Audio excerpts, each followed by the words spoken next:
Hey, Darvin, that fourth quarter up until AD fouled Conley, Minnesota had 9 points and just couldn't get anything going, hadn't scored in the final 6 minutes. Did you feel like the defense reached a certain level and it wasn't there earlier? And how did it come about?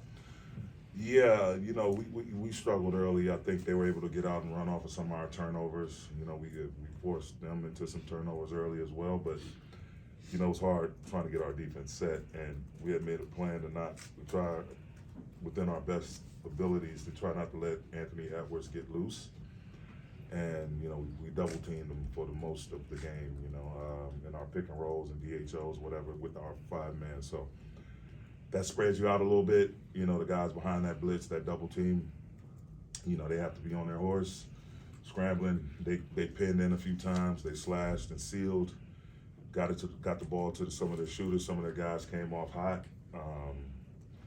and they really made us work for this one. And again, shout out to Chris Finch, Cat, Anthony Edwards, and specifically Michael Conley, Torian Prince. Those guys played with a ton of pride. That's a hell of a ball club over there. Down some of their main guys. Nothing but respect for those guys. And Michael Conley, man, I thought I was watching the Memphis Grizzlies years ago. It just seemed like everything he threw up went in, and he's just one of the greatest human beings you could ever meet and be around. And his leadership was on full display, and just his game, the level at which he played at, was unbelievable. So we were very fortunate to come out with this win. Darvin, your affinity for Dennis Schroeder is no secret, and certainly you guys have history together. It seemed that he tweaked his foot in the first half. He gets through it. Could have had the game winner. Certainly a huge shot of the night. Just can you speak about the effort you got out of him and how vital he was, especially because he didn't play in your last 2 games of the regular season? Yeah, man, the kid's just the heart, his competitive spirit, just his ability to make big plays and take tough matchups in the biggest of moments. Is just his attitude, his confidence. He's unbelievable, extraordinary, and he lives for those types of moments. And early in the year, he got hit in the corner on the same similar shot late in the game. I can't remember exactly who we were playing, but I do remember the play. I don't know, the pass might have came from Bron as well, but he missed that shot. But to see him knock it down, he's going to do everything with confidence, offensively, defensively. Ask for the toughest matchup, but it's Dennis. It's classic Dennis, and we're fortunate that he's on our team. And again, I mentioned this before the game, but guys are going to have tough nights, and other guys got to be ready to step up. And it's not about trying to just I don't know what the word is, but everybody's all hands on deck, and it's about getting the win. It's not about your way, my way, his way, but the best way to go about getting the win, and he put us in a position to come out on top. Damn. Darvin, LeBron earlier this year, has this all-time great achievement. But tonight, to give you 45 minutes, diving at loose balls, like after turnovers, and what did we all know about his skill, but like his heart tonight, what did you see? Just a champion. He had some tough moments, some balls that got away from him. Got pinned in a couple of times, but make no mistake about it. I told him after the game, the entire team, this game was the definition of having a next play mentality.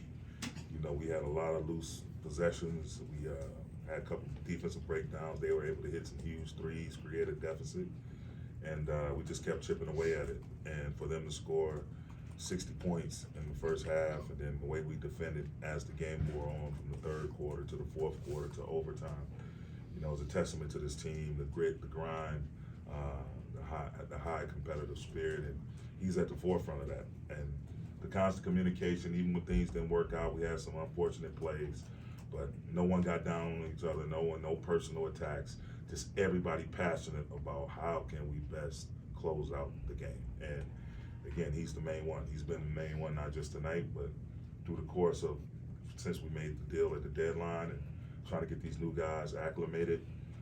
He and AD both, you know, and I think the guys around him, seeing them, how they communicate with us as coaches and amongst each other, it frees them up to not be reserved, but to be more willing to communicate and see what it is that we need to do. But he was spectacular in the biggest moments and really put us on his back and did the little things, like you said, chasing down, trying to get 50-50 balls, being a threat, screening, rolling, trying to handle, and, you know, happy we just were able to pull it out.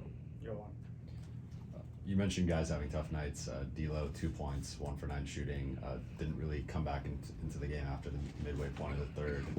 What did you see from him tonight? And did you feel like he was pressing a little bit offensively? Well, you know, you're going to have rough nights out here, and I have all the confidence in the world in D'Lo.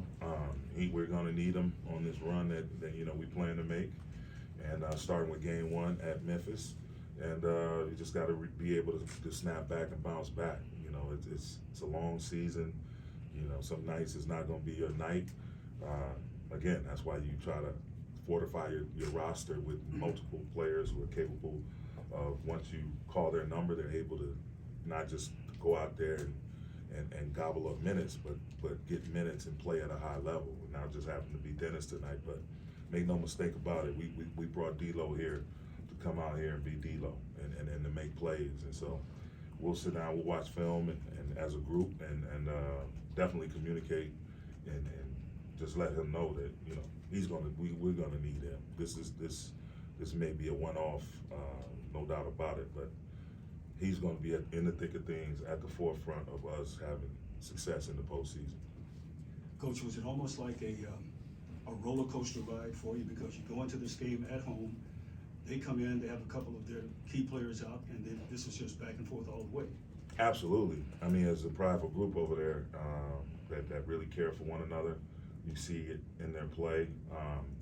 And with a leader, again, I can't talk about this enough. The leadership skills of Michael Conley, and they have some very capable guys over there, and Carl and Anthony and Torian and all those guys.